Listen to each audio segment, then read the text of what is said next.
Hello friends, आप सबका स्वागत है मेरी इस नए वीडियो में, जहां पे आज हम एक ऐसा सब्जेक्ट इंट्रोड्यूस करवाने वाले हैं जीसी पे, जिसके बारे में सुन के थोड़ा सा स्टूडेंट्स को हो जाता है टेंशन। बट उसी सब्जेक्ट में जब सारे के सारे प्रॉब्लम्स यूं सॉल्व हो रहे हों तो फिर उससे प्रिय सब्जेक्ट कोई नहीं होता, उससे फेवरेट सब्जेक्ट कोई नहीं होता। मैं बात कर रहा हूं मैथ्स की। मैथ्स सब्जेक्ट इंट्रोड्यूस करवा रहे हैं with its introductory chapter real numbers. तो रियल नंबर्स की शुरुआत हम वैसे ही करने वाले हैं जैसे हर सब्जेक्ट की शुरुआत करते हैं, हर चैप्टर की शुरुआत करते हैं, मतलब कि माइंड मैप के साथ। तो माइंड मैप हो तो हम शुरुआत करें, भाई माइंड मैप ही नहीं है यहाँ पे, तो चलो माइंड मैप को लाना तो पड़ेगा। चलो, तो आ गया है हमारा रियल नंबर्स का माइंड मैप। और इंट्रोडक्टरी चैप्टर है तो बहुत ही आसान है। फ्लो चार्ट देख के, माइंड मैप देख के आपको समझ में आ गया कि कितनी कम चीज़ें हैं इसके अंदर। और इंट्रोडक्टरी है तो बहुत ही आसान है, और उससे भी आसान हम कर देंगे क्योंकि फटाफट डिटेल में समझने वाले हैं हम इन सारी चीज़ों को, पूरे चैप्टर को। तो फिर फटाफट चालू करते हैं। तो देखो, सबसे पहले Euclid's division lemma and algorithm आता है इसमें, ठीक है। अब लेमा एक चीज़ है और एल्गोरिदम एक चीज़ है, बट दोनों मिला के एक ही चीज़ है, राइट। समझ नहीं है, राइट।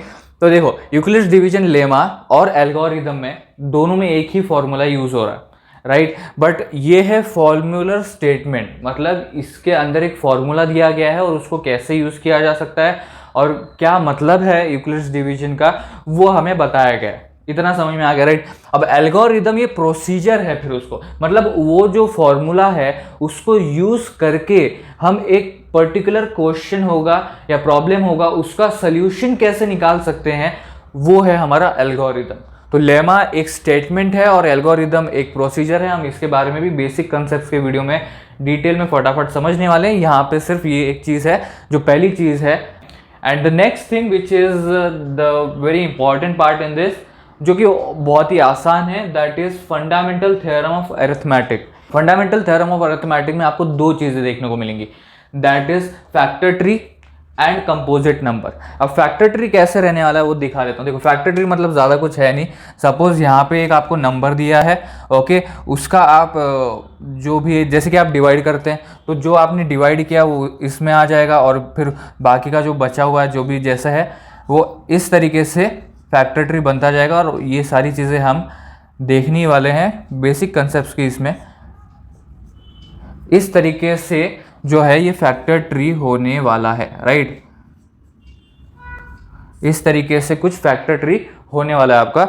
उसके बाद जो अगली चीज आती है वो है कंपोजिट नंबर्स। कंपोजिट नंबर्स के साथ एक थ्योरम है, आप एक बोल सकते हो एक स्टेटमेंट है, जो कि इस फंडामेंटल थ्योरम ऑफ अरिथमेटिक में हम पढ़ने वाले हैं, राइट। और उसी से रिलेटेड फिर ये factor tree and all other things are there. Now the most important thing, और जो कि बहुत ही मजेदार चीज है और बहुत ही मजेदार कंसेप्ट है बेसिकली इस चैप्टर में, that is decimal expansion, rational and irrational number. ये जो कॉलम है इस रियल नंबर के अंदर, ये बहुत ही एक्साइटिंग और बहुत ही मजेदार है। मतलब इससे आसान आपको कॉलम और किसी चैप्टर में दिखेगा नहीं। अब इसमें क्या है, सबसे पहले डेसिमल एक्सपेंशन पे आ जाते हैं, राइट। तो यहाँ पे आपको इस पूरे कॉलम में थ्योरम्स देखने को मिलेंगे, ओके, थ्योरम्स देखने को मिलेंगे। Termination and non termination of decimal expansion देखने को मिलेगा और पी बाय क्यू फॉर्म्स देखने को मिलेंगे। अब पी बाय क्यू फॉर्म्स और टर्मिनेशन एंड नॉन टर्मिनेशन, ये दोनों के दोनों एक ही इसमें आ जाते हैं, दैट इज डेसिमल एक्सपेंशन में, right. This and this is completely into the decimal expansion and rational numbers, okay. तो अभी इसके ऊपर क्वेश्चन कैसे आएंगे, पी बाय क्यू फॉर्म्स होंगे, उसके कुछ स्टेटमेंट्स हैं, उसके हिसाब से क्वेश्चंस आएंगे, और फिर वो स्टेटमेंट भी आ सकता है सीधा सीधा क्वेश्चन में, एंड देन डेसिमल एक्सपेंशंस के भी क्वेश्चन आएंगे। उसके बाद आता है इरैशनल नंबर, जो कि मैं आपको बोल रहा था बड़ा ही मजेदार कॉलम है ये, तो इस वजह से मजेदार हो जाता है। अब इरैशनल नंबर्स में आपको थ्योरम्स दिए जाएंगे, राइट, कि √2 या √5 √7 ऐसे, और उसको आपको इरैशनल है ये प्रूफ करना है। ऐसी कुछ क्वेश्चंस हैं और उसके बेसिस पे कुछ थ्योरम्स है, वो जो थ्योरम्स है उसके बेसिस पे आपको क्या करना है, प्रूफ करना है कि वो नंबर जो है वो इरैशनल है, इस तरीके से। और बाकी के भी फॉर्म्स हैं जो आपको इसमें पूछे जाएंगे। बेसिकली इरैशनल नंबर्स की वजह से ये कॉलम बहुत ही एक्साइटिंग हो जाता है। क्यों? अब इसके जब क्वेश्चन आप सॉल्व करेंगे तो आपको बड़ा ही लंबा चौड़ा लगेगा स्टार्टिंग में, ठीक है, बड़ा ही लंबा चौड़ा लगने वाला ये सॉल्यूशन। बट हर पैटर्न इसी तरीके से रहने वाला है, वो पैटर्न भी हम डिस्कस करेंगे ऑब्वियसली, बट एक ही पैटर्न है इसमें और उसी के ऊपर बार बार क्वेश्चन पूछे गए हैं, तो इसलिए ये बड़ा ही इंटरेस्टिंग कॉलम बन जाता है decimal expansion, rational and irrational numbers में, और थ्योरम्स भी बड़े मजेदार है, ठीक है। And this is the final one, जो कि एक फॉर्मूला है, इसके ऊपर भी सवाल पूछे जा सकते हैं। अब ये जो फॉर्मूला है ये HCF एंड LCM से रिलेटेड है ऑब्वियसली, जैसे कि आपको दिख रहा है, but the main fact is that 3 number का HCF एंड LCM ढूंढना है, राइट। अब तक कैसे करते थे हम, find the HCF of 2 numbers वगैरह ऐसे करते थे, तो यहाँ पे the main fact which is there is 3 numbers. ये जो आपको दिख रहा है यहाँ पे, ये इंपॉर्टेंट है इसमें, और इसी वजह से ये फॉर्मूला भी थोड़ा सा स्पेशल बन जाता है, राइट। अब बड़ा ही आसान है, सिर्फ अल्टरनेट कर देना है HCF की जगह पे LCM, अब वो कैसे वो आपको पता चल जाएगा। अब सपोज आपको दिए हैं 3 नंबर और उसका ढूंढना है आपको LCM, तो क्या फॉर्मूला रहने वाला है, PQR। सबसे पहले इन तीनों को मल्टीप्लीकेशन में लेंगे, दैट इज जो भी 3 नंबर दिए हैं उनको हम पहले लेंगे, उसके बाद HCF ऑफ PQR, फिर ये होगा हमारा दूसरा स्टेप। सो ये एक है, ये एक है, एंड ये एक है, ये एक है, राइट। सो इन ये दोनों ऊपर आ जाएंगे, ठीक है। उसके बाद नीचे कौन सा आ जाएगा, HCF of PQ, HCF of QR and HCF of PR, इस तरीके से, ठीक है। तो सबसे पहली चीज़ क्या होगी, आप PQR को मल्टीप्लाई करेंगे, उसके बाद HCF निकालेंगे PQR का, एंड देन वो मल्टीप्लिकेशन में जाएगा, सो दैट ये ऊपर का कॉलम ऐसे कंप्लीट हो जाता है। एंड देन आफ्टर दैट नीचे का कॉलम कैसे आता है, डुएट्स में लेंगे, डुएट्स में मतलब कैसे, HCF of PQ and then HCF of QR and HCF of PR, इस तरीके से लेंगे, ठीक है। अब HCF में सेम फंडा, देखो यहाँ पे अगर आप अच्छे से देखोगे तो HCF ऑफ PQR पूछा है आपसे, ठीक है।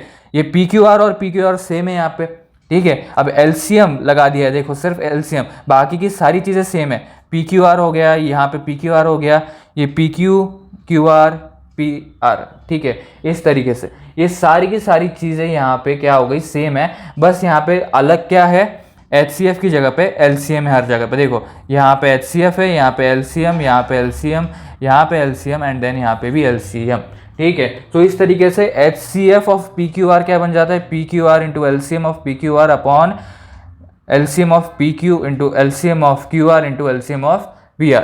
इस तरीके से हमारा HCF का जो कॉलम है या फॉर्मूला है वो बन जाता है। तो इसमें एक ही चीज़ है जो आपको अच्छे से याद रखनी, फिर आपको पूरा फॉर्मूला भी याद हो जाएगा, दैट इज LCM जब आप ढूंढ रहे हैं किसी 3 नंबर का, तो फिर उसमें PQR वगैरह सब सेम रहेगा, ठीक है। PQR फिर PQ QR and all other things same रहेंगे, बट यहाँ पे LCM के इसमें HCF रहेगा हर जगह पे, ठीक है। HCF रहेगा हर जगह पे, और उसके बाद HCF वाले कॉलम में आपको सिर्फ क्या जोड़ देना है, LCM जोड़ देना है, बात खत्म, इतना ही है। इस तरीके से ये जो फॉर्मूला है बड़ी ही आसान तरीके से याद हो जाता है। इसी तरीके से हमारा चौथा कॉलम है, जो कि आपको कभी कभी क्वेश्चंस आते हैं उसके ऊपर। अब ऑब्वियसली 3 नंबर्स के लिए आप HCF ढूंढ रहे हो तो लंबा होने वाला है, राइट। वो लंबा होगा तो क्या होगा, ज़्यादा मार्क्स के लिए होगा, ऑब्वियस सी चीज़ है, राइट। सो ये 4 कॉलम्स आपको रियल नंबर्स में देखने को मिलने वाले हैं। पहला वाला है Euclid's division lemma and algorithm, अब इसके ऊपर हम डिटेल में देखने वाले हैं, बेसिक कंसेप्ट्स का वीडियो जो आएगा उसमें। Then fundamental theorem of arithmetic, इसमें आपको फैक्टर ट्री जो कि मैंने आपको बना के दिखाया था कैसा है, एंड कंपोजिट नंबर्स का इसमें मेन रोल प्ले होता है। उसके बाद जो तीसरा कॉलम है वो है decimal expansion and rational and irrational number का, ठीक है। जैसे कि बोला बहुत ही इंटरेस्टिंग है, वो आपको पता ही चलेगा आगे क्यों इंटरेस्टिंग है, बट इसमें आते हैं थ्योरम्स जो कि उसके बेसिस पे आपको प्रूफ्स पूछे जाएंगे, राइट। अब अगला वाला जो है इसमें, that is termination and non termination of decimal expansion and PQ form of statements. तो ये रैशनल नंबर से रिलेटेड है, जिसके ऊपर आपको termination, non termination, decimal expansion and then PQ forms में पूछा जाने वाला है। And the final column is of HCF and LCM of 3 numbers. तो ये 3 नंबर्स के LCM के लिए फॉर्मूला यूज़ किया जाता है, जैसे कि मैंने बताया LCM of PQR and HCF of PQR, ये फॉर्मूला निकलता है। और आपको सिर्फ इतना ही याद रखना है इसमें, बस आप जब LCM यूज़ कर रहे हैं तब HCF यूज़ करना है, और HCF यूज़ करना है तब आपको LCM यूज़ करना है, बस इतना ही है। सो इस वाले माइंड मैप में इतना ही था, बड़ा इंट्रोडक्टरी चैप्टर है, राइट। अब इंट्रोडक्टरी चैप्टर है तो बड़ा ही सिंपल रहने वाला है। तो इस तरीके से 4 कॉलम्स हम इस चैप्टर में देखने वाले हैं, और इसी के ऊपर क्वेश्चंस और एक्सरसाइज, एग्जांपल्स, एक्स्ट्रा क्वेश्चन, सारी चीज़ें इन्हीं 4 फंडामेंटल्स, इन्हीं 4 स्टेटमेंट्स एंड प्रूफ्स के ऊपर, थ्योरम्स के ऊपर देखने वाले हैं। तो इस तरीके से हमारा जो रियल नंबर्स का माइंड मैप है वो यहाँ पे खत्म होता है। बेसिक कंसेप्ट के वीडियो में इन्हीं सारी चीज़ों को हम सबसे पहले कवर कर लेंगे एंड देन हम एक्सरसाइज की तरफ बढ़ने वाले हैं। तो अब वीडियो तो देख लिया, अब जाने से पहले ओके वीडियो तो हमारा हो गया है, टॉपिक हमने कवर कर लिया है माइंड मैप का। जाने से पहले अगर चैनल पे नए हैं तो सब्सक्राइब जरूर कीजिए और नोटिफिकेशन बेल को ऑन जरूर कर देना। एंड अगर अब तक आपने सब्सक्राइब नहीं किया है जीसी को तो आप भी सब्सक्राइब कर दो और वीडियोस को लाइक एंड शेयर जरूर करना। And thank you for watching this video friends.